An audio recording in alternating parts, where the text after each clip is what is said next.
you've had success at so many different levels of your career, but for a few years, I mean, your name would come up for head coaching jobs, and it seemed like you kept getting passed over. What was that like? What did that teach you about yourself and about college football as a business? Yeah, I mean, I remember the first few times that I interviewed for head coaching jobs, that started in about 2018, around 2017, 2018, after we had the good year at Howard, started interviewing for a couple head coaching positions. And I was trying to, change and be the way that I needed to be for the interview to go the right way. I think when I got my heart broke by my alma mater, University of Tulsa, I thought that I have a chance there, and they had, really passed me over pretty quick. And after that, I was kind of like, you know what, I'm gonna just be my absolute self. And if they hire me, great. If they don't, oh well, I'm doing pretty good, as a coach right now. And when on God's timing, when it's time for it to happen, somebody's gonna be okay with, the cowboy hat and the tattoos on my hand and neck and the Pittsburgh, mentality. They're gonna just be okay with that. And so obviously that synced up here, and it was awesome to find like-minded people that embraced who I was here. Yeah. Was there a moment when you wondered if it would ever come, if a head coaching job was going to come anytime soon? Yeah, absolutely. You start to thinking like, okay, what else can I do? You lead your Yeah. group to be the best position group. You coordinate at a high level. It's kind of like, okay, what other box do I need to check? Do I need to, now I'm second guessing myself on, do I need to go be an NFL coach? Do I need to, like what else do I have to do? And so it was great that it just all worked out in the time that it did. Yeah. What did that teach you about yourself? Any lesson you learned during that time? Well, yeah, I always talk to our players about not skipping a letter. In the process of becoming great, you have to hit every letter, A, B, C, D, E. You can't skip one. And I think that's what it did for me. I think I was just on a journey where, when you look at where I started off as a high school head coach and then going through college and GAing and just working, truly working yourself up and working up through the levels. Now I've kind of seen every realm of what I needed to see, took notes, learned from some great head coaches, learned from great players, different organizations, how schools were ran. And now I have a wealth of knowledge, at a very young age, because I tell people all the time, I was broke in my 20s. I failed. I took the jobs nobody wanted. I did all that stuff, so I had the opportunity to learn and be curious and grow. And obviously that led me to where I'm at now. You've coached in a lot of different conferences. Think about FCS and Mountain West and Pitt and ACC. I mean, how did those different jobs in the different leagues all around the country shape really your edge as a coach and who you are as a head football coach now? Yeah, I always tell people it really started with my childhood. I moved every year of my life growing up. And, some years we'd live in the projects, some years we'd live in like we lived in, suburbs, we lived nice, and so you have to have great communication skills when you change schools every year. You always start off as the new kid, you're getting in the fight, then like, oh, we like you, you're good at sports, da da da. You start to build that rapport with people and they start to figure out who you are. And so, that's kind of always been my calling card as I transition jobs is, I had teammates from Florida, I had teammates from California, I had teammates from, Yeah. all these different areas. And, that's really what I learned. Like your communication skills travel, the way that you go about your business and the way that you operate as a coach, like the way that the tough, hard nosed, old school way of coaching. I think I have all those traits, because I am an 80s kid and I was, grew up military. So I have all those traits. But I also have like the ability to let players have fun, be themselves, and be able to figure out kind of where they're from, get to know their culture a little bit, and then help them create new norms. And I think that's what I saw, that I really did have something that was unique from other coaches who might have only lived in one region or one area. If you're like a Jersey guy or a PA guy, you've only kind of been in that area, then you get asked to go to California or something, like, man, these kids are strange. But I went to junior college in California, so I kind of know what the California area is, you know what I Yeah. mean? So I think that really helped me, that the journey that I've taken has really helped me. Yeah. What's a story from early in your coaching career that defines your grit as a head coach today? Yeah, I really think it's, Chip Kelly always says the thing about, leaving the good to go for great.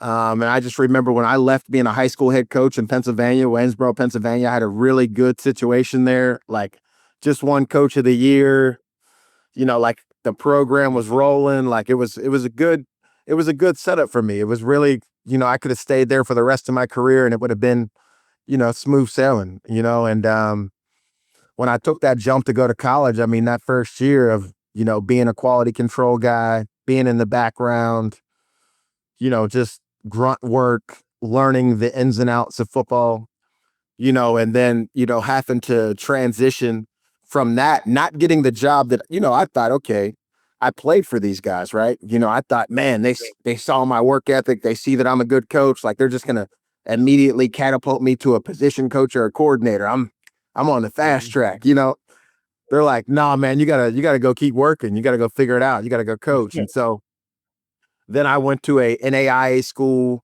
in Kentucky, Christian, Grayson, Kentucky.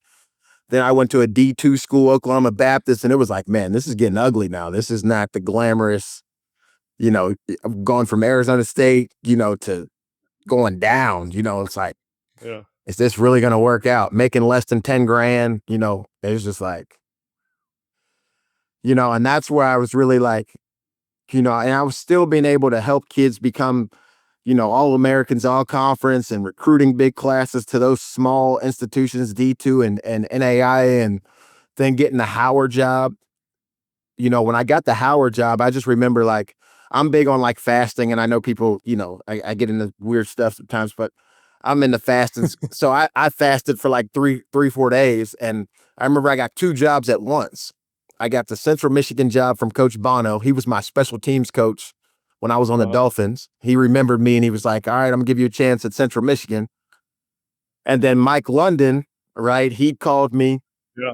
and he just got the Howard job. He left Maryland, went to Howard, and he was like, "Man, I had took my high school team Waynesboro to a 7-on-7 camp that he had in Virginia, and we did really well there." And I just stayed in contact with him. And he's like, "You ready to run that high school offense that you ran? That was pretty cool." And I was like, "Wow!" So I went from sitting in a D2, living in a dorm, like just praying every day and just like hoping, like, Yeah. man, I hope this works out, because I was really I'm gonna have to go back to being a high school head coach again. Like this college thing's just not working for me. And, I was able to get up out of that dorm and, obviously go to Howard and be a coordinator and get rolling in my career and really start to go to where I needed to go. But there was 2 years there where I was like, man, I might have bit off more than I could Yeah. chew. Like, like I don't know if I'm going to be able to take care of my family and do this way. Yeah, one of my favorite pieces of your story is you didn't just run an offense or call plays at a high level. You created your own offense. I mean, you created the go-go offense in college football. Where did that go-go mindset come from? How did that come to be? Yeah. So when I first got into high school coaching, my first year of high school coaching, a guy had asked me just to help out. I really didn't want to coach. I was still making money from the NFL and I was hurt. Mm. And one of my friends, Sam Mirza, he's actually an agent now. We played junior college together. He's like, man, you should go over and help kids. You're just partying every day. You're not focused, And I'm just like, man, I'm not trying to coach kids, like whatever, Yeah. like, Yeah. and I went out there to the field and just loved it. And really all I did the first year that I coached, I just mentored kids, helped them out, and took care of them. And that's really the part that I love, just being able to like help kids. Yeah. But like scheme wise, all I did was just copy what Coach Malzahn did at Tulsa. What we did when I was a player. We are obviously one of the top offenses in the country. Yeah. Gus went on to be, obviously one of the best OCs. So I just copy and pasted what we did from there. But Yeah. then I went to a school called Harker Academy where it was just, kids from affluent backgrounds, Asian Indian kids, super wealthy, well-off kids that had never really didn't have much football background.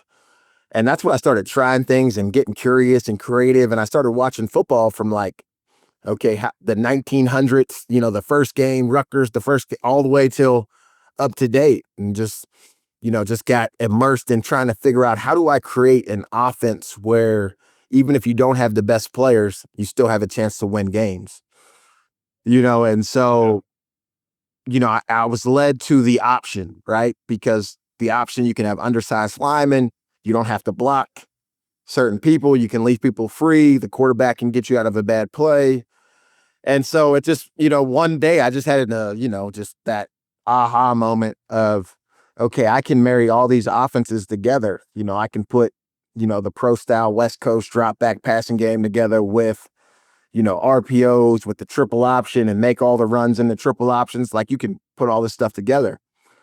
And, the great thing about starting at the lowest level, I took over two high schools where they were both came off of, one was 0-10 and the other one was 1-9. Like, there was no expectation other than to win one game and just field a team. You can try whatever you want. Yeah. And so I did it at both of those schools, and I didn't have, we had maybe I had one Division I player at one school, and like, I didn't have, like, it wasn't like I was out there blessed with a whole bunch of talent. Um, and it was crazy to see, like, we went and we're like the top offense in the state of Pennsylvania, or top offense in the state of California, and we're running like something unique, different. And Coach Mausen always said, if the players believe in it and you can practice it and execute it, like, it'll work. And I saw him. It was really the confidence from seeing him take his high school stuff that he did and bring it to college and roll, right. But it was also the mindset on just trying to figure out how. I didn't believe in just telling the kids you're not good enough. Like, I didn't think that was good Yeah. coaching, to just say, hey, you're not good enough and we're just going to lose. And, that other team's better than us. I want to find a way to give the kids an advantage and win. And so ultimately that's what led me to creating that offense. And then, when we won at Howard, the first game against UNLV, it was the biggest upset in college football history. That's when everybody gave it like the go-go name, because we were Yeah. in DC and all that stuff. And it's kind of just, I can't go anywhere now without being, you're the go-go guy, like, so that's, Yeah. I've kind of just embraced it now. At first I was like, I don't want to be known as the go-go guy, but now I'm like, Yeah. that's kind of my thing.